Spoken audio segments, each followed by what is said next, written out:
How much is the whole system No. of profit-making drive all Without of the this? profit, we wouldn't have ICBMs. If they didn't make a profit, if you nationalized that, or if there was no profit in it or something, we would not have ICBMs. The ultimate thing is the military-industrial complex on both sides. Do they need their ICBMs? What do they do for them and so forth? Okay, I'm just going on about this. But no, of course, ultimately it is profit. But the question you asked is, can smart people in a job whose career or promotion while they're in the service convince themselves that it makes sense to try to have more weapons than the other, which in fact doesn't make any sense in the context of a nuclear war. It just doesn't make any sense. But can they convince themselves, yeah, if that's the directive they've been given to do it, yes. Reagan said that, nuclear war cannot be won and must not be fought. Now, as I've often said, he did not say must not be threatened, must not be prepared for, must not be risked. We could use nuclear weapons against a non-nuclear state, and we often threaten it, and we prepare for it. So how about war, though, between two nuclear states, even India and Pakistan? No, neither of them is going to win a war. And we in the US and Russia are not going to win a war, neither. But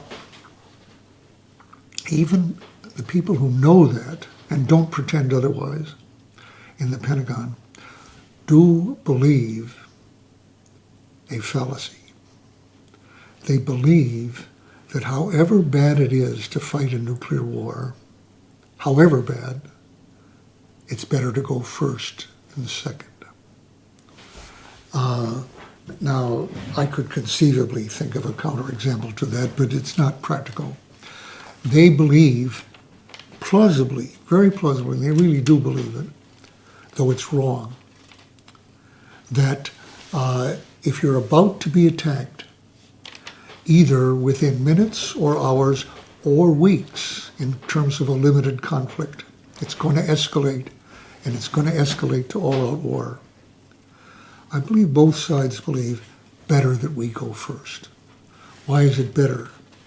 Because you're going to prevail in the end? They may say that, but that's not good thinking.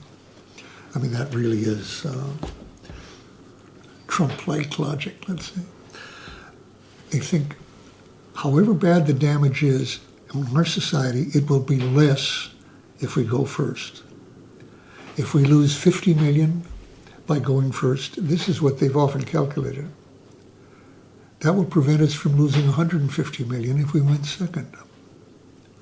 Now, the reality of nuclear winter, and here's where it does make a difference, is no, after a year, you don't end with 50 million dead, you end with everybody dead, nearly everybody. It doesn't make a difference.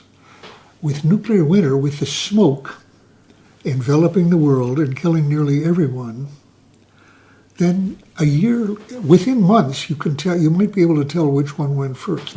Might or might not. But a year later, no. Wouldn't make any difference. Harvests are gone, food is gone, humans depend on food.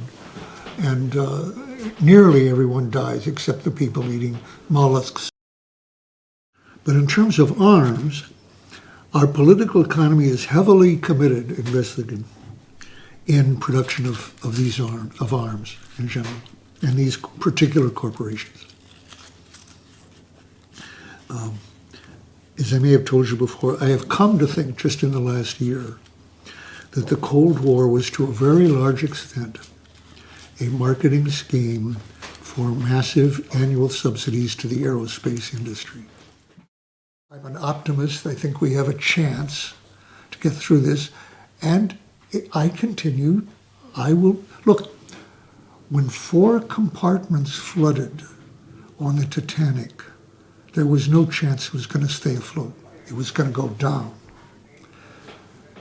I continue to act as if we haven't yet hit the 4 compartments. We haven't yet hit the iceberg.